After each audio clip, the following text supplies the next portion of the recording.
Information اب کے ناظرین السلام علیکم۔ نئی ویڈیو میں خوش آمدید ناظرین گرامی۔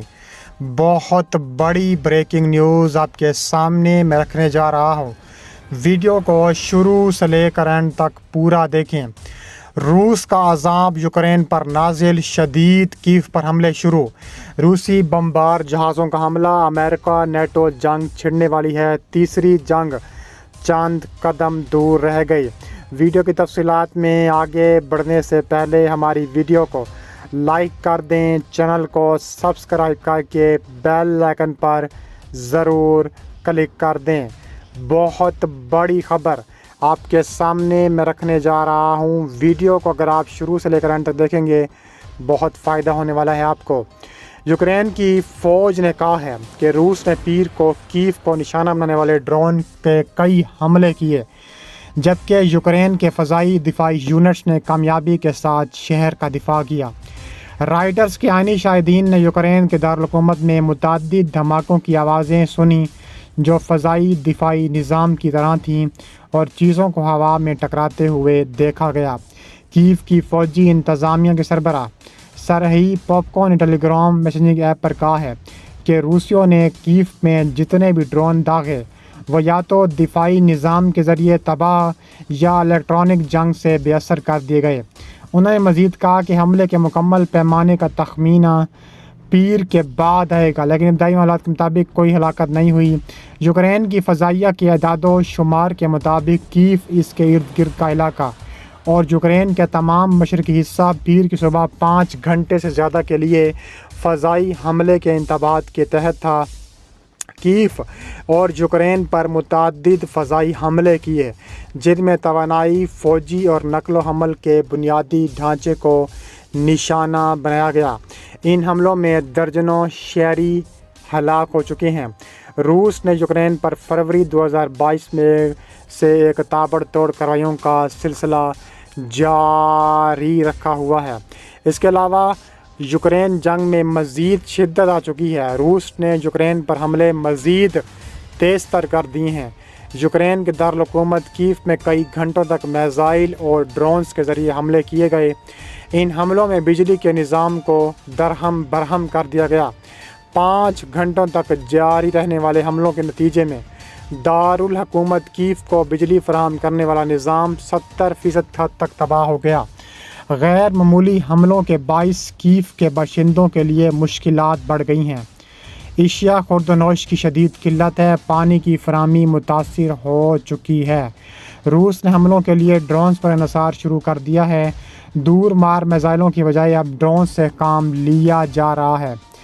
روسی فوج کے لیے میزائل برسانے کے مقابلے میں ڈرون سے کام لینے میں زیادہ آسانی ہے۔ ان کے لیے کسی بھی عمارت کو نشانہ بنانا زیادہ مشکل نہیں ہے۔ گزشتہ روز برطانوی خبر رساں ادارے نے اطلاع دی تھی کہ روسی فوج چین میں اپنے جدید ترین لڑاکا ڈرونز کی ایک بڑی کھیپ تیار کروا رہا ہے۔ روسی وزارت خارجہ اور دفاع نے اس حوالے سے خاموشی اختیار کی ہے، جبکہ چینی وزارت خارجہ کا کہنا ہے کہ اسے ڈرون بنانے کے کسی منصوبے کا علم نہیں۔ یوکرین کے بہت سے شہروں میں بجلی کے نظام کو خاص طور پر نشانہ بنایا گیا ہے تاکہ حکومت پر دباؤ ڈالا جا سکے۔ دوسری طرف کہا جا رہا ہے کہ یوکرین کے صدر ولادیمیر زیلنسکی نے ساری امن تجاویز کو مسترد کرنے کا فیصلہ کر لیا ہے۔ اس کے علاوہ امریکہ نے کیا کہا ہے؟ امریکہ نے کہا ہے کہ ہم روس کے مقابل یوکرین کی مکمل حمایت جاری رکھیں گے۔ امریکہ کے صدر جو بائیڈن نے کہا ہے کہ وہ روس کے مقابل یوکرین کی مکمل حمایت جاری رکھیں گے۔ جو بائیڈن نے یوکرین کے صدر ولادیمیر زیلنسکی کے نیو یارک میں ملاقات کی۔ وائٹ ہاؤس نے اقوام متحدہ جنرل اسمبلی کے اجلاس کے دوران ہونے والی ملاقات کے بارے میں تحریری بیان جاری کیا۔ بائیڈن نے یوکرین کے لیے ایک نئے امدادی پیکیج کا ذکر کیا اور کہا ہے کہ زیلنسکی کے ساتھ ملاقات میں ہم نے پیغام دیا ہے کہ امریکہ یوکرین کی مضبوط حمایت جاری رکھے گا۔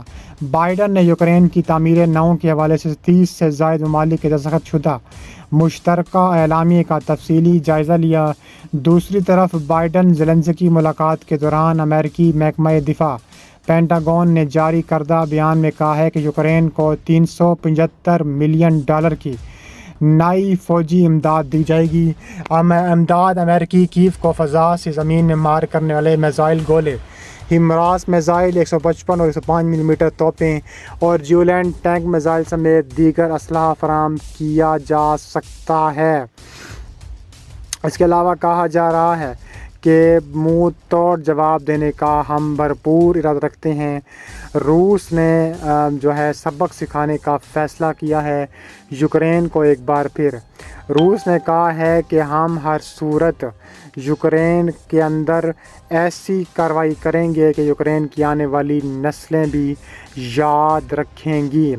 یوکرین پابند ہے کہ روس کے اندر امریکی میزائلوں سے حملہ نہ کرے۔ وائٹ ہاؤس نے بھی واضح کر دیا ہے کہ یوکرین پر اس بات کی پابندی برقرار ہے کہ وہ روس کے اندر اندرونی علاقوں تک مار کرنے کی صلاحیت کے حامل امریکی میزائلوں سے حملہ نہ کرے۔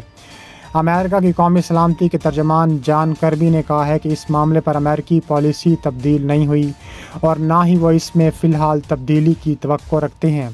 امریکی وضاحت پر روس کی صدارت ترجمان نے رد عمل ظاہر کرتے ہوئے کہا ہے کہ نتائج سے خبردار رہنے سے متعلق صدر پیوٹن کا پیغام متعلقہ پتے پر پہنچ گیا ہے۔ ترجمان دمیتری پیسکوف نے کہا ہے کہ صدر نے جس طرح بات سے ایک پہلے خبردار کیا تھا وہ بہت اہم ہے، بات بالکل واضح ہے اور اسے دوسری بار پڑھنے کی ضرورت نہیں۔ صدر پیوٹن نے کہا تھا کہ نیٹو ممالک نہ صرف یوکرینی فوج کو روس کے اندرونی علاقوں تک مار کرنے والے میزائل استعمال کرنے کی اجازت کے امکان پر بات کر رہے ہیں بلکہ وہ یوکرین کے تنازع میں خود بھی شامل ہونے پر غور کر رہے ہیں۔ صدر پیوٹن کا کہنا تھا کہ یوکرینی فوج کی صلاحیت نہیں بلکہ وہ طویل فاصلے تک مار کرنے والے میزائل استعمال کرے۔ یہ نیٹو کی شرکت کے بغیر ممکن نہیں کیونکہ صرف نیٹو فوجی فلائٹ مشنز کو میزائل سسٹم میں شامل کر سکتی ہے۔ انہوں نے کہا ہے کہ طویل مار کرنے والے میزائلوں کے لیے سیٹلائٹ سے انٹیلیجنس درکار ہوتی ہے جو یوکرین کے پاس ہے۔ اگر یوکرینی فوج ایسے میزائل کو استعمال کرنے کی اجازت دے گئی تو اس کا مطلب یہ ہوگا کہ نیٹو رکن یعنی امریکہ اور یورپ جنگ میں براہ راست شریک ہو چکے ہیں۔ اس کے علاوہ کہا جا رہا ہے کہ امریکہ کے صدر جو بائیڈن کا کہنا ہے کہ روسی صدر ولادیمیر پوتن یوکرین جنگ نہیں جیت سکیں گے۔ روس کے صدر ولادیمیر پوتن یوکرین جنگ نہیں جیت سکیں گے جبکہ میں پوتن کے بارے میں زیادہ نہیں سوچتا۔ اس کے علاوہ انہوں نے کہا ہے کہ ہم ہر صورت یوکرین کا دفاع کریں گے، یوکرین کو اسلحہ فراہم کریں گے، یوکرین کو ہر صورت ایسا اسلحہ دیں گے یوکرین کے دفاع کے لیے ضروری ہو چکا ہے۔ انہوں نے کہا ہے کہ روس بار بار حملہ کرنے کی کوششوں میں مصروف ہے۔ روس یہ نہیں جانتا کہ ہم کس طرح یوکرین کے حفاظت کے لیے یوکرین کو ایٹمی میزائل تک دینے کے لیے تیار ہو جائیں گے۔ ان کا مزید کہنا تھا کہ اب وقت آ گیا ہے کہ روس کو سبق سکھایا جائے اور روس کا مکمل طور پر بائیکاٹ کر دیا جائے۔